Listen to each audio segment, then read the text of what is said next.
Witam serdecznie czołgiem. Z tej strony Adam Chodorowski ze sklepu modelarskiego Tank Models.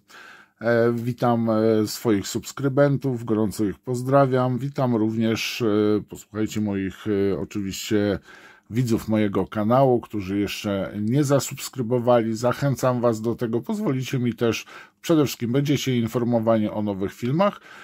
Będziecie mogli w późniejszym okresie brać udział w programach, w konkursach, które będą dla subskrybentów tak samo przygotowywane.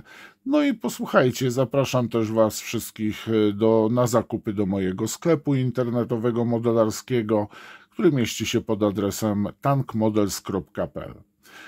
Bohaterem dzisiejszego unboxingu będzie najcięższy sowiecki czołg produkowany masowo. To nie jest żaden prototyp, mianowicie jest to tank 35, czyli T-35. Poprzednio prezentowałem Wam T-28, to był ciężki czołg, a to jest najcięższy, jaki Rosjanie wyprodukowali w trakcie II wojny światowej, a posłuchajcie, z 5 wieżami. Jedna potężna wieża, tak jak tu na ilustracji, z taką chaubicą do niszczenia umocnień, z wieżą od T-26 i z takimi małymi wieżami, które były też w czołgach montowane, ale już w których były obrotowe, oczywiście wszystkie, w których były montowane karabiny maszynowe. I to samo jest z tyłu. Tak prezentuje się Artbox. Na opakowaniu mamy plac czerwony, proszę bardzo, Wojska Armia Czerwona niezwyciężona oczywiście sobie maszeruje, a jak było dalej, no to wiemy. Jest to model firmy oczywiście z Wezda w skali 1,72. Tak prezentuje się bok, mamy czołgi, które oni wydali, a tu proszę bardzo, z tyłu mamy sklejony model potężnego, naprawdę to jest kawał czołgu. Zwróćcie uwagę, on ma 13,5 cm długości, czyli sam kadłub tyle ma, bo wieża żadna, tutaj lufa nie wystaje spoza niego. Mamy bardzo fajny układ jezdny, trochę skomplikowany, ale bardzo fajnie, więc jeżeli będziecie montować tą osłonę boczną, możecie ją sobie tak zainstalować, żeby była po prostu możliwość jej zdjęcia i zobaczenia właśnie tego układu jezdnego niesamowicie skomplikowanego. A teraz będę Was zapraszał na unboxing, żebyśmy zobaczyli, co jest w środku w pudełku. Ten model tak naprawdę to jest najlepszy model, jak i również T-28 wcześniej prezentowany, jeżeli chodzi o te modele właśnie w skali 1,72. Przede wszystkim chociażby dla detalu, jakości wykonania tego modelu, czy też samych gąsienic, które tu są plastikowe. To nie są gumowe gąsienice. Tak wygląda, potężnie jest zapakowany, tak jak sam czołg. Zawsze modele są pakowane, posłuchajcie, w takie pudełka kartonowe, bardzo sztywne, które się przydają później na naszych warsztatach do chowania na przykład narzędzi, czy też farb. Mamy ulotki, tu mamy malowanie jednobarwne z oznaczeniem i czy jest, tutaj też jest jednobarwne. Pamiętajcie, te czołgi też były malowane, tak jak poprzednio prezentowany T-28, w dwubarwny lub trójbarwny kamuflaż. Potężny czołg, bardzo ciekawy, tutaj mamy dwie, to jest ten właśnie taki z defilady, tak, malowanie. A jeżeli chodzi o zwykłe malowanie, to tylko były tak naprawdę te czerwone gwiazdy. Nie widziałem jeszcze z tymi oznaczeniami gwardyjskimi właśnie żadnego czołgu. Z reguły były w ten sposób, na front szły te czołgi i były też malowane właśnie w trójbarwnym kamuflażu. Kolejna ulotka, tutaj kawał jest tej już duża kalkomania. Pamiętajcie, że te kalkomanie od Zvezdy, przynajmniej moja przygoda z kalkomaniami ze Zvezdy, one bardzo ładnie tutaj wyglądają, ale tak naprawdę są dość twarde i trzeba użyć płynu zmiękczającego do tych kalkomanii, żeby dobrze nam przylegały, nie odstawały od modelu i nie tworzyły takiego efektu 3D. I chyba zaczniemy najpierw od instrukcji. Tu mamy w języku rosyjskim, tu mamy w języku angielskim. Model T-34 z 1933 roku. Posłuchajcie, nie wiem, czy ja dobrze zrozumiałem, ale on od 9 do 11 osób miał na pokładzie.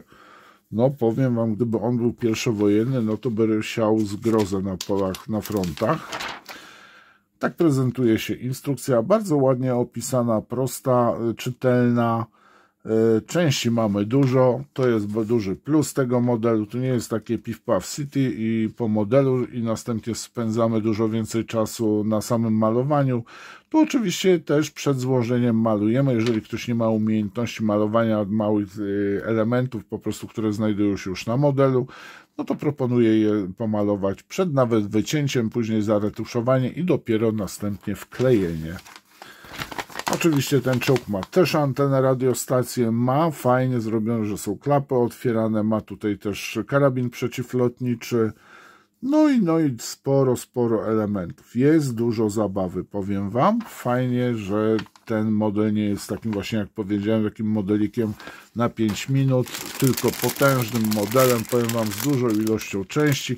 I ten model naprawdę osoby, które dopiero zaczynają, no może nie dopiero, tak, już skleiły przynajmniej 2-3 modele, wiedzą o co kaman w modelarstwie, to spokojnie dadzą sobie radę ze sklejeniem tego modelu. I teraz tak, mamy, no zobaczcie, to jest sama wanna czołgu, no kawał modelu. I to tej wielkości czołgu będzie. Kurczę, ja nie wiem, czy on nie ma długości mausa.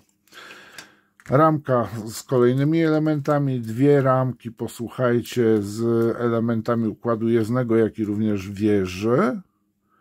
Dokładnie. Mamy 4 ramki, małe już ramki, tutaj z samym układem jezdnym i z gąsienicami, bardzo fajnie. Tu już są ogniwkowe gąsienice, ale dość duże i tu się nic nie stanie. No i mamy tą ramkę taką właśnie z tą wieżą potężną i mamy fajnie, że są klapy otwarte na wieży. Wreszcie Zvezda pomyślała o tych, że no nie zawsze czołgi najlepiej wyglądają, jak są całe zamknięte. Można jakiegoś Sowieta położyć, sobie postawić tam. No i tak prezentuje się pierwsza ramka. Powiem wam, że detal jest naprawdę bardzo ładny. Tu mamy elementy właśnie, o, i fajnie jest, że posłuchajcie, ta klapa, żaluzje ma otwarte. Tu mamy wentylator, oczywiście elementy, liny, elementy, które naklejamy w wieży, jak i również elementy na kadłub. Bardzo fajnie to wszystko jest pokazane i bardzo ładny jest detal, powiem wam. Cenię za to tą Zvezdę. No wiem, że jest rosyjską firmą, ale powiem wam, robi modele Zvezda w 7.2 coraz lepsze. Mam nadzieję, że będzie wypuszczała kolejne modele. No, są w takim kraju, nie innym. Myślę, że tego typu jakość modeli mieliby problem z uzyskaniem w innych krajach, jak i również z wyprodukowaniem w Europie tych modeli w takiej jakości. Są niezależni, nie produkują w Chinach, za co ich cenię. Wszystko jest produkcji rosyjskiej. Tak prezentuje się tutaj właśnie z elementami kadłuba górnymi. Ramka. No ten sam kadłub to też jest nielichy, powiem wam. Czy ten czołg brał udział w wojnie zimowej z Finlandią? Nie wiem, powiem wam. Na pewno był na początku wojny i coś tam próbował, bo to jest typowy czołg taki oblężniczy, tak, atakujący do niszczenia, posłuchajcie, umocnień wroga, czyli raczej czołg do ataku ze wsparciem piechoty. To, co Rosjanie mieli właśnie zrobić no, Niemcy uprzedzili Rosjan, tak, bo miał być dzień M tak zwany, czyli wyzwolenia Europy, ataku najpierw na Niemców, którzy stacjonowali na terenie Polski, no i następnie tak zwany Czerwony Marsz Wyzwoleńczy klasy robotniczej. Co by było, to doskonale chyba się orientujemy. Tutaj mamy antenę, bardzo fajnie też zrobioną górę, wieżę z taką odlaną, wytłoczoną czerwoną gwiazdą. Kolejne elementy, proszę bardzo, tutaj są. No powiem wam, super to wygląda. No i tutaj będziemy zaraz omawiać kolejną ramkę, a mianowicie ramki z układem jezdnym, które są aż 4. Tu są potężne właśnie te mocowania do kół, część gąsienic, które są bardzo ładnie też od razu profilowane. Fajnie to wygląda, powiem wam. Nic tylko brać, wycinać, sklejać, częściowo malować można na ramkach. I tych ramek mamy 4 sztuki. I 2 ostatnie ramki z, posłuchajcie, wieżami, tutaj tymi małymi pod CKM, jak i również z wieżami, które były używane bodajże w T26 z armatami. Tutaj 45 mm. No i mamy już część oczywiście gąsienic, które prezentują się następująco. To jest model z 2000, którego? 16 czy 18? O, nie wiem, powiem wam, czekajcie, 18 roku. Czyli 5 lat temu został wyprodukowany. Z drugiej strony gąsienica prezentuje się w ten sposób. Bardzo ładnie jest wykonana, powiem wam. I model ukrywa się pod numerem 5061 i to jest ramka D.